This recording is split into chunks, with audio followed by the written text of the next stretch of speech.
কাগজে কলমে parking zone, সেই অনুযায়ী থাকার কথা যানবাহন, অথচ দোকানে দোকানে দেদারসে চলছে বেচাকেনা। উচ্চ আদালতের নিষেধাজ্ঞা থাকলেও তা মানছে না কেউ।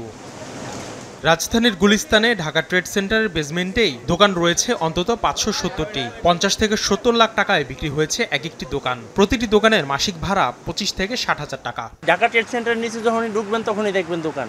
এখানে কোনো পার্কিং এর কোনো শব্দ নাই, কোথাও লেখাও আপনি দেখবেন না। আমাদের তো এখানে আছি আলহামদুলিল্লাহ, আল্লাহ যতদিন রাখে এখানেই থাকবো।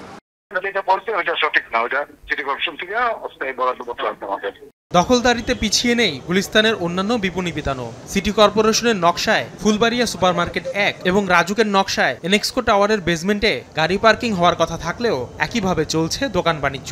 সিটি কর্তৃপক্ষ অস্থায়ী কিছু বরাদ্দ দিয়েছিল, ওই ব্যবসায়ীরাই দাবি করে আসছিল যে এই জায়গাটিতে তাদেরকে যেন বরাদ্দ দেওয়া হয়, কিন্তু বেসমেন্ট আমরা আসলে কোনোভাবেই পার্কিং এরিয়াতে ব্যবসায়ীদেরকে রাখতে চাচ্ছি না। তো আমরা এই যারা কার্যক্রমটা এখানে পার্কিং হিসেবে থাকবে এবং সেটা স্পষ্ট করে বলে দিতে যাচ্ছি। এদিকে ঢাকার নিউ মার্কেটে পার্কিং এর ক্ষেত্রে ভরসা এই সড়ক, কিন্তু যানবাহনের চাপে যা এখন গলার কাটা। নির্ধারিত জায়গা পেরিয়ে সড়কের বেশিরভাগ অংশে চলছে স্বেচ্ছাচারী গাড়ি পার্কিং। এতে মাঝ রাস্তায় গাড়ির জটলা বাঁধলেও মাথা ব্যথা নেই কারো।